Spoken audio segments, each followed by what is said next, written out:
So R is reading, E is eating, P is playing, O is obsessing, R is recommending, T is treating. Welcome to my January report. January 2024 to be precise. Welcome or welcome back if you're welcome back or welcome if you're new here. What did I say? The first month of the new year is ended, and that's so crazy for me to think about. And now we're in February. Happy New Year. But today I'm gonna be going over like my January 2024 report. So let's get into it. I read 3 books. Well, I completed 2 and I'm still on one, making my slow progress with that one. First one is the 12-week year. It just felt right to start the year with some sort of like goal planning and vision orientation in mind.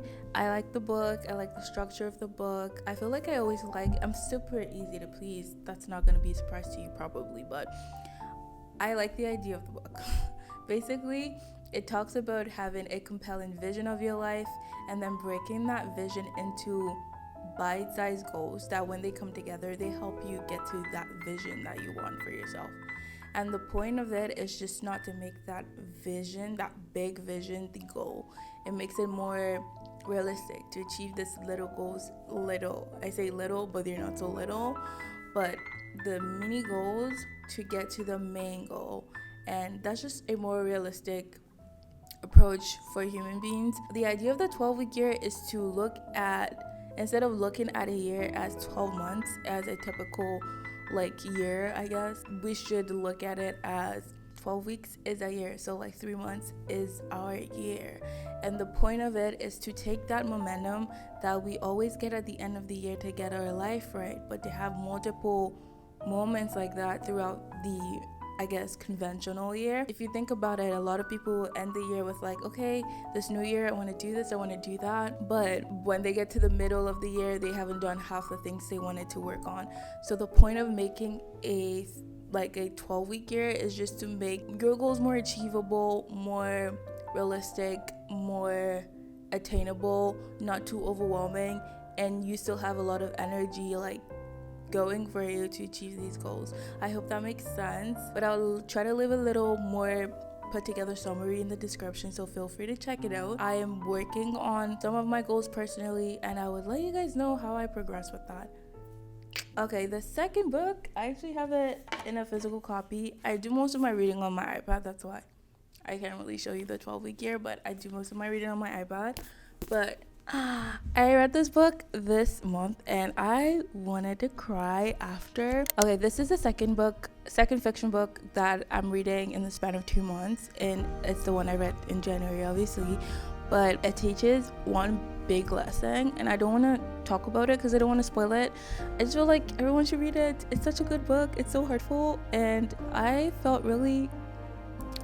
grieved for the characters in this book personally, but that's just me. I get very attached to stuff. If I watch a movie, if I fall in love with a show, I'm gonna get attached to the characters. I tend to get attached quick.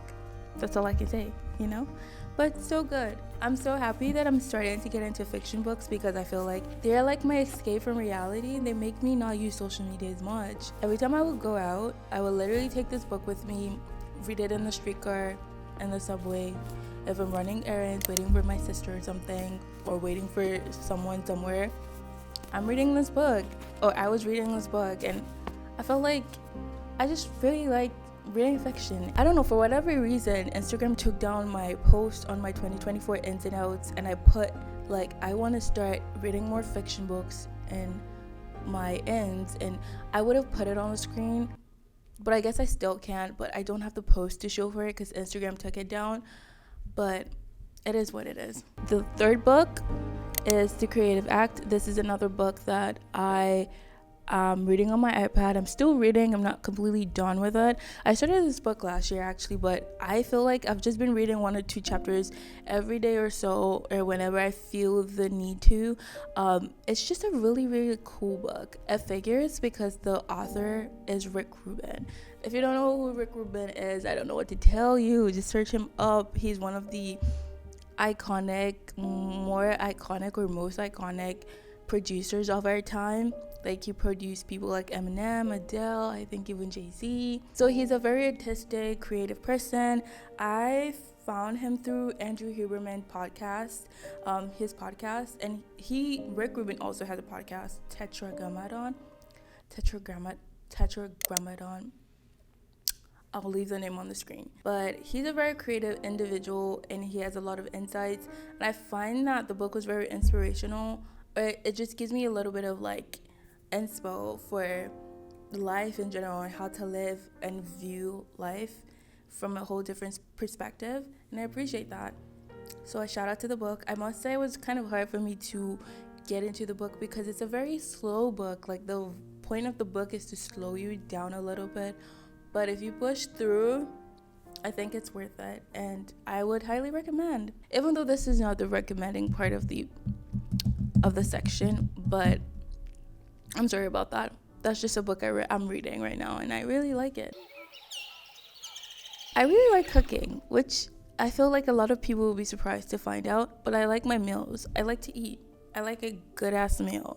Like, a good-ass meal. Like, I like to cook. I like to make my own meals, and I enjoy eating my own meals. But this month, I don't think I did anything too extra that I would normally not do. But I gotta say, I have two favorite eats or two favorite things in the food category. I was really brainstorming, trying to figure out what I was gonna put in this category. And then it dawned on me. If you're in Toronto, do yourself a favor and order Nona Leah's tiramisu. They have so many different flavors. I tried the hazelnut one and I'm hooked. It's really good. I would highly recommend. That was one of my favorite eats of January and I loved it. I keep saying I highly recommend. Girl, I'm not trying to recommend. I'm just saying my favorite things of the month. Whatever. Well, I would still recommend you to do that. I think if you're in Toronto, just do yourself a favor and order Nona Leah's tiramisu. You would not be disappointed. The other thing on my eating list, or my favorite eats of January, as you want to call it, it's not a meal, but I made pickled onions, and oh my god, what have I been doing all my life? It's so good. It's a great side. I've had it with like a salmon meal. Perfect. I like pickled anything, I must say. Like, I like pickles, I like pickled cabbage, and I like red onions. So it was like, what have I been doing with myself? Why haven't I made this sooner? But it's so good. I had it with like a sandwich.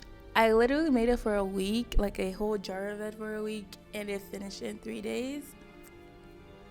So that should tell you something. I guess when I'm thinking of playing, I'm just thinking of like what I'm vibing with. And number one is my workouts. I think I've shared on my channel that I'm kind of in a rut with like conventional weightlifting, bodybuilding sort of exercises, which I still do. But I've been messing around with a lot of different exercises. So that has been fun to like switch it up from time to time. And I've loved it. Workouts are so dear to me right now. Like, they're just like a huge part of me, and they're bringing me so much joy and fulfillment. So it's been nice to switch it up and, you know, vibe with it. My current workouts like split for the week. I would just use this week as an example. Like, we started off with Monday with legs. Tuesday was like an upper body day.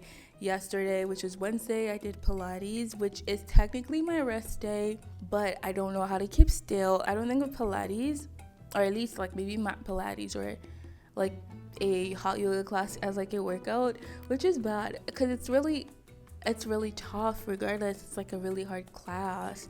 Like the one I went to yesterday, my triceps were like killing me. I couldn't hold a plank for a long time. But for me, I just justify it as I always feel really good after, so it makes me feel like I'm relaxing in the class, even though I'm not. Okay, I digress, but yesterday was a rest day, so I did Pilates, and I like to walk. Even in the winter, I still try to get my steps in, so I decided to like walk back and forth from my class back home, and that was, I guess, my workout for yesterday. And then, well, I don't want to say it's a workout because, okay, active rest day. That's what I did for my active rest day. And then today's Thursday, I'm going to do a full body day at the gym. Friday, I'll probably do something related to full body or like sprints and core. something like that. Whatever I'm feeling that I've not hit throughout the week, I'm gonna hit on Friday. Saturday is gonna be a similar vibe with Wednesday, keep it an active rest day. Actually hanging out with a friend of mine. We're going for yoga class this week together, this Saturday together, and that's super exciting for me. So just keeping the vibe very calm and chill. I usually just do whatever I feel like on Sunday. If I'm feeling like it, I would do workouts, but I have been trying to be more flexible and just be more mobile. So flexibility and stretching is something that I'm slowly trying to incorporate into my weekly workout routine. So you can kind of gauge the vibe that I'm approaching my workouts with. It's more of like a, what are you feeling like? Then show up, sir, type of deal. And it's a fun place to be at. I'm also trying to learn how to like train like an athlete. I will keep you posted on that, how that goes. Another thing that I'm playing with, I feel like, is my life right now. I'm in such a weird spot in life where it's like I don't have like a direct path right in front of me. So I'm just like really playing around with a little bit of this, a little bit of that, trying to see what I'm vibing with. I'm really trying to go with the vibes of life right now. The ebbs and the flow, the highs and the low. Like, I'm just here for the ride. And that's kind of like the energy that I'm trying to pull and trying to really reel into. I would say, like, I used to worry a lot, like, just about life in general. But one thing that I'm like learning more of, like, with life is just that if you're worrying about a potential bad thing happening in the future, if said bad thing happens or unfavorable thing happens, you're still gonna feel pretty bad because it's an annoying situation to be regardless. So why would you suffer twice? Like, give yourself anxiety over things you do not control right now, and then still have to suffer for the bad thing that actually happens if it does happen. So I'm really trying to let go of a lot of worry that I've been dealing with. It's not easy at all, but it's something that I feel like I have to do if I want to live my life and be happy right now. And I would rather pick happy than being overly anxious every single day that I'm alive, because life is too short, you know. Moving on to obsessing. Okay, I'm sorry. I don't know what that was, but I've been obsessed with Korean skincare. That's all that I see on my FYP on TikTok, and also like all me and my sister seem to talk about these days. Like, I've always been like seeing the importance of skincare. Like, I'm a big invest in your skin type of girly. Like, I would rather put my money towards skincare than makeup, but I'm really interested in Korean skincare because it seems to be promising. I've been using a couple products for the past 2 weeks or so. The Hada Labo hydrating serum or something like that.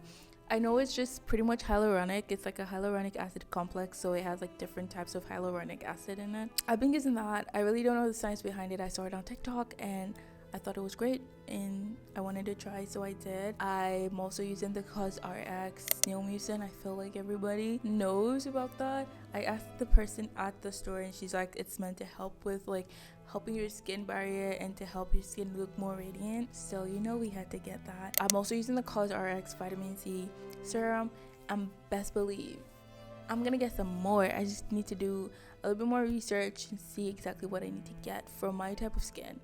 But I'm going back to the store to get more. And if you live in Toronto and you're wondering where can I get Korean skincare from, there's a store in the Ian Center called Kyoki, and I'll leave the name on the screen, but I'm pretty sure they also have a location at Yonge and Bloor, like that Yorkville area. There's also Sukoshi Mart in Eaton Center, and there are different websites online. I know Sukoshi Mart you can order as well. I'm pretty sure Kyoki also has a website you can order from, so I'll leave as much resources as I can in the description. I got you, girl. I was so obsessed with I am still obsessed with journaling, you guys. With the new year, I told myself like I wanted to get back into journaling. During COVID, a couple years before COVID, I used to swear by journaling, and I feel like I guess life just happened and I just kind of lost the art of journaling. And I told myself going into 2024, that's something I wanted to get back into. And I'll show you my journal, one sec. This is her. She is so cute. I got her from Muji. She's looking a little mysterious, like, what is this book? What is in her? She's black and quiet. Well, my thoughts, that's what's in her, and they're so precious to me. So precious to me. And I really, really, really enjoy journaling. I don't enjoy it. Like, I'm not like, woohoo, this is so fun. But I always feel better every time I do journal. It just gives me so much clarity. Sometimes it leaves me as confused as I started, or even more confused. There's always something in my brain, so it's always helpful to dump that on paper and have a physical copy of it and be like, okay, this is exactly what I need to do. That is exactly what I need to handle. So journaling is great for that. I also got a little mini one. They're like twins. Okay, not twins, but they're like, this is the big sister, she's the younger one. They go together like two peas in a pod. But I got this one to help with like basically everyone else's thoughts, and I guess like if I'm reading a book, everything I read or I learn, I'd like to put or separate that from my own personal thoughts, because it's not necessarily from me. It's like someone else's idea that is inspiring me. So I like to put it here, and it's also nice because it's a little summary of all the things that I really absorb. Like, I'm not necessarily going to want to read a book twice, but if I have a little summary of it in my little handy book, I'm more likely to read it. Life hack here, guys. Life hack. Let's move on to the next section, shall we? I'm not trying to recommend anything that's too crazy or too expensive. I think the beauty of life is that there's so much to be enjoyed in the little things. So number one on my list is activities, especially in the winter. On my birthday, we went candle making. I went with like the closest people to me, and it was honestly the best experience. It was cold as hell that day, but I felt so good after. I was so happy we did it. It was so wholesome. I would highly recommend it. It doesn't have to be candle making, but I feel like just finding some sort of activity to keep your brain cells active and distracted from everything else that you have going on, especially in the winter. Really great cure for like winter blues, in my opinion. So I would highly recommend grab your buddies. Even if you want to do a solo date type of thing, you can definitely do it. People make or have this conception that you have to spend a lot of money to do stuff in Toronto, and I don't think that's true. I feel like there's so many resources for you to be able to do stuff on a budget and keep it cute, keep it classy. And this one thing that I'm gonna recommend is the most freest thing you can do. That's not English, but it's the cheapest thing you can do for yourself that would actively improve your mood and your vibe this winter, and it's walking. For some reason, I used to feel like I couldn't walk in the winter because it's too cold, it's too mushy, but God has blessed us this winter. I don't know if it's a blessing or if it's global warming, but it's not been snowing too crazy. The ground is not that crazy, like it's not mushy. I can still walk in my sneakers and still feel okay and not feel like I'm gonna slip any minute. So I've been bundling up. I'll just layer up, wear my gloves, put on a scarf, and just head out the door. Is it hard to convince myself to leave the house? Yes, but within 5 minutes, and trust me, you only need 5 minutes, and your body, your brain is gonna thank you for doing that. I also saw this TikTok literally yesterday, and the girl was literally just talking about top whatever things to do in Toronto, for like wellness things to do in Toronto to make you feel better. And the last thing she mentioned was Toronto walks, and I'm like 100% that part. I feel so blessed to be in a city that I enjoy walking in. Like, it's just a vibe. Walking is a vibe. The views are great. You're just vibing. If you want a little coffee on your walk, you can stop at a cute coffee shop, cozy up for a little bit, head back out. Like, it's just whatever you make out of it. And this is just your reminder to do the little things, girl. Don't overthink it, don't overcomplicate it. That's all you need. What I treated myself to in January, I treated myself to loads and loads and loads of workout classes. Well, not that many. At least I had like 1 or 2 every week. And honestly, I think that's the highlight of January for me. Just trying a lot of new workout classes. So fun. If you cannot tell, I'm a very big homebody. So aside from my walks that I force myself to go on sometimes, I really have no reason or any business. I don't have a business being outside. Workout classes have been like an avenue. Like, it has given me purpose to go out. Before, it used to be like my gym, because I'll be like, get ready with me on my little TikTok, like, get ready with me to go to the gym. We're hitting legs today. This is what I'm wearing. We're hitting upper body today. This is what we're feeling like. but I work out in the apartment gym, so like there's not a lot of like it's just like I'm just literally taking the elevator to the workout floor. So my workout classes have been a treat. You might think like, who the hell thinks going workout classes is a treat? I do. I think it's literally a vibe, and I feel like every time I leave, I feel like a brand new person, and that's the feeling I'm chasing after. Like I just want to feel fresh and refreshed and with so much life in me. So I loved every workout class for different reasons. I really like to know what was like your January like for you. Like what was the vibe? Like how you feeling? Like are you surprised that the month is already over? Like what are we feeling for February? What are we feeling going forward? Like what are some of the things you're looking forward to? So feel free to let me know in the comments if that's something you're open to. But I really enjoyed chatting with you guys this morning, and I hope to see you again. So don't forget to like and subscribe. I also want to end this video on a gratitude note, because that's something I'm really trying to work on and be more grateful. I think I'm just grateful for life right now. I'm grateful for the air that I breathe, even though that's very like okay whatever, but I'm grateful for life. I'm grateful for being healthy, like having a body that can do whatever it can. I'm grateful for a body that can walk, can run, can jump if I want to, because I'm a very active person. So I'm grateful, and I don't take it for granted at all. I'm also grateful for the city or where I'm currently at. I'm really enjoying just being outdoors and exploring a little bit at a time. And I'm just grateful for the season that I'm in. It's not everything that I want at all, trust me in that. But I'm grateful for the little things that make me smile here and there.